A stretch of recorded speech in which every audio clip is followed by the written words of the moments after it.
पहाड़ों में ससुराल। क्या शहर में पली बड़ी एक लड़की पहाड़ों की कठिनाइयों को सहन कर पाएगी? क्या वह अपने ससुराल वालों का दिल जीत पाएगी? क्या वह अपनी जिंदगी को एक नया मोड़ दे पाएगी? ये कहानी है सुमन की, जो एक पढ़ी लिखी, समझदार और आत्मनिर्भर लड़की थी। लेकिन उसकी शादी के बाद जब उसे पहाड़ों में बसे अपने ससुराल जाना पड़ा, तो उसकी जिंदगी पूरी तरह बदल गई। जहां पहले वह एक आरामदायक जिंदगी जीती थी, वहां अब उसे पानी भरने के लिए दूर दूर तक जाना पड़ता, लकड़ियां काटनी पड़ती, खेतों में काम करना पड़ता और परिवार की जिम्मेदारियां निभानी पड़ती। सुमन के लिए ये सब नया था। वह सोचती थी कि क्या मैं इस नई जिंदगी में खुद को ढाल पाऊंगी? क्या मैं इन कठिनाइयों को सह पाऊंगी? लेकिन ये कहानी सिर्फ संघर्ष की नहीं, बल्कि सच्चे प्यार, अपनापन और रिश्तों की मिठास की भी है। शादी के बाद जब सुमन पहली बार अपने ससुराल पहुंची, तो उसकी आंखों के सामने एक नया संसार था। चारों तरफ ऊंचे ऊंचे देवदार के पेड़, दूर दूर तक फैली हरी भरी घाटियां और बर्फ से ढकी चोटियां। हवा इतनी ठंडी थी कि उसने झट से अपनी शॉल को कसकर लपेट लिया। जैसे ही गांव पहुंची, ससुराल के लोग बड़े उत्साह से उसका स्वागत करने के लिए खड़े थे। सासू माँ, ससुर जी, जेठ जेठानी, देवर नंद और परिवार के छोटे छोटे बच्चे, सभी के चेहरे पर खुशी थी। सासू माँ ने कहा, बहू, ये पहाड़ जितने ऊंचे हैं, यहाँ के रिश्ते भी उतने ही गहरे होते हैं। बस थोड़ा धैर्य रखना, सब ठीक हो जाएगा। सुमन को ये सुनकर कुछ राहत मिली। लेकिन असली परीक्षा तो अब शुरू होने वाली थी।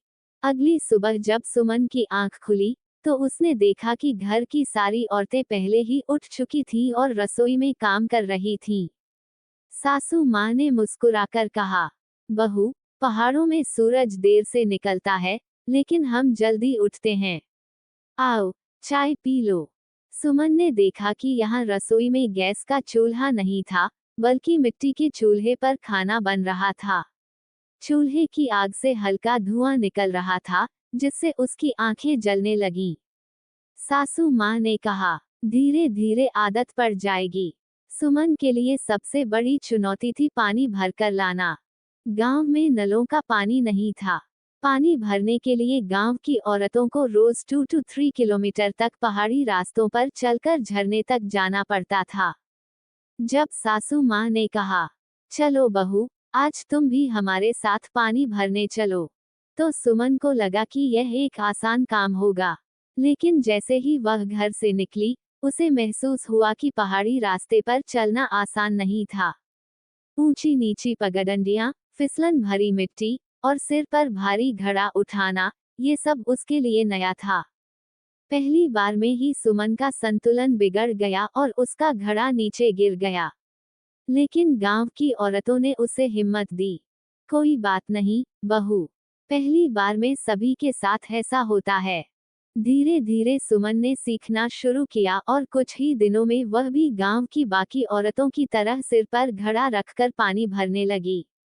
शहर में सुमन गैस के चूल्हे पर जल्दी जल्दी खाना बना लेती थी, लेकिन यहाँ चूल्हे की लकड़ियां जलाने में ही घंटों लग जाते थे। पहली बार जब उसने चूल्हा जलाने की कोशिश की, तो आग नहीं जली और चारों तरफ धुआं भर गया। उसकी आंखों में पानी आ गया और वह खांसने लगी। जेठानी हंसते हुए बोली, बहू, ये पहाड़ी चूल्हा है, इसे जलाने के लिए धैर्य चाहिए। धीरे धीरे सुमन को समझ में आने लगा कि गांव की जिंदगी में सब कुछ मेहनत से मिलता है। अब वह चूल्हे पर रोटी बनाने लगी, सासू माँ से पारंपरिक पहाड़ी व्यंजन सीखने लगी और परिवार के साथ घुलने मिलने लगी। ससुराल के पास धान, गेहूं, मक्का और आलू के खेत थे।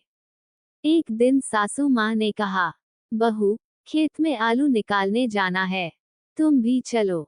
सुमन ने पहली बार देखा कि कैसे गांव की औरतें मिट्टी में हाथ डालकर आलू निकाल रही थीं। पहले तो सुमन को मिट्टी में हाथ डालने में हिचकिचाहट हुई, लेकिन फिर उसने सोचा, अगर मैं यहाँ रहना चाहती हूँ, तो मुझे ये सब सीखना होगा। धीरे धीरे उसने खेती के कामों में भी हाथ बटाना शुरू कर दिया। धीरे धीरे सुमन को एहसास हुआ कि पहाड़ों की जिंदगी कठिन जरूर है, लेकिन यहाँ के रिश्ते उतने ही गहरे और सच्चे हैं। एक दिन जब गांव में त्योहार था, तो सासू माँ ने सबके सामने कहा, देखो, मेरी बहू अब पहाड़ी बन गई है। अब इसे कोई फर्क नहीं पड़ता कि रास्ता कितना ऊंचा है या चूल्हा कितना धुएंदार। सुमन को यह सुनकर बहुत गर्व महसूस हुआ। उसे अब अपने ससुराल और पहाड़ों की जिंदगी से प्यार हो गया था। अब वह खुद कहने लगी, पहाड़ जितने ऊंचे हैं, यहाँ के रिश्ते भी उतने ही मजबूत हैं। संघर्ष और मेहनत से इंसान हर परिस्थिति में खुद को ढाल सकता है। नई जगह को अपनाने में समय लगता है, लेकिन अगर दिल से कोशिश करें, तो कोई भी चुनौती कठिन नहीं होती। परिवार का प्यार और सहयोग हर मुश्किल को आसान बना सकता है। पहाड़ों की जिंदगी कठिन होती है, लेकिन वहाँ की सादगी और अपनापन अनमोल होता है। जहाँ प्यार और अपनापन हो, वहाँ हर कठिनाई भी आसान लगने लगती है।